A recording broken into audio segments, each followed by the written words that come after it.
Le tunnel.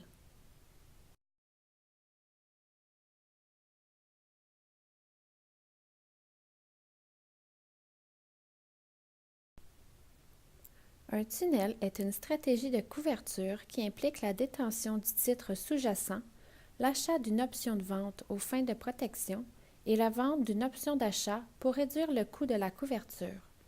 Pour chaque tranche de 100 titres sous-jacents, on vend une option d'achat et on achète une option de vente ayant chacune la même date d'échéance. Il s'agit de la combinaison d'une option de vente de protection et d'une option d'achat couverte. Pour construire un tunnel, il faut acheter 100 titres sous-jacents, une option de vente et vendre une option d'achat avec un prix d'exercice plus élevé. Les deux options doivent avoir la même date d'échéance. Le négociateur qui utilise un tunnel détient le titre, mais craint une correction boursière et souhaite couvrir sa position. La vente de l'option d'achat avec le prix d'exercice plus élevé permet de réduire le coût de la stratégie. Le ratio de cette stratégie est de 100 dans le sous-jacent et 1 pour 1 dans les options. Le gain maximal est représenté par l'écart entre le prix d'exercice de l'option d'achat et du prix d'achat du titre, moins la prime nette payée ou plus la prime nette reçue. La perte maximale est limitée à l'écart entre le prix d'achat du titre et le prix d'exercice de l'option de vente, moins la prime nette reçue ou plus la prime nette payée. Le seuil de rentabilité correspond au prix d'achat du titre, plus la prime nette payée ou moins la prime nette reçue. Examinons le diagramme de rendement. A représente le prix d'exercice de l'option de vente achetée et B représente le prix d'exercice de l'option d'achat vendue. Le prix d'exercice B est supérieur à A. Le seuil de rentabilité est le point entre A et B. Si le cours du titre est supérieur au seuil de rentabilité à la date d'échéance, un profit limité est réalisé. Par contre, si le cours du titre est inférieur au seuil de rentabilité à la date d'échéance, une perte limitée est réalisée.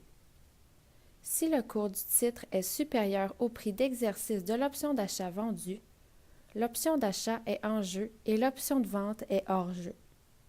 Dans une stratégie de tunnel, la perte maximale survient lorsque le cours du titre est inférieur à A. L'idéal est que le cours du titre soit près ou supérieur à B à la date d'échéance. Le profit se situe entre le seuil de rentabilité et B. D'autre part, le risque de cette stratégie est limité. En tant que négociateur, vous devez chercher une opération où le risque est le plus faible et le rendement le plus élevé. Voici un exemple sur WestJet Airlines, symbole boursier WJA. D'abord, vous achetez une quantité de 100 actions au prix de 25,16 $ chacune. Ensuite, vous vendez l'option d'achat dont le prix d'exercice est de 27 $ et touchez une prime de 1,65 $. Finalement, vous achetez l'option de vente dont le prix d'exercice est de 23 $ en payant une prime de 25 sous. L'écart généré correspond à un coût de 23,76 $. Voyons maintenant l'analyse de risque. Le coût total est de 2 376 $. Le gain maximal est de 324 $, soit l'écart entre 27 $ et 25,16 $, plus la prime nette reçue entre les deux options de 1,40 $. La perte maximale correspond à 76 $, soit l'écart entre 25,16 $ et 23 $, moins la prime nette reçue entre les deux options de 1,40 $. Le seuil de rentabilité se situe à 23,76 $ et les options ont une durée de 70 jours. Le calcul du profit et de la perte résultant de cette stratégie est simple. Il suffit de calculer chaque patte séparément et d'établir le résultat net. Dans la première colonne, nous avons une simulation des cours de l'action à la date d'échéance.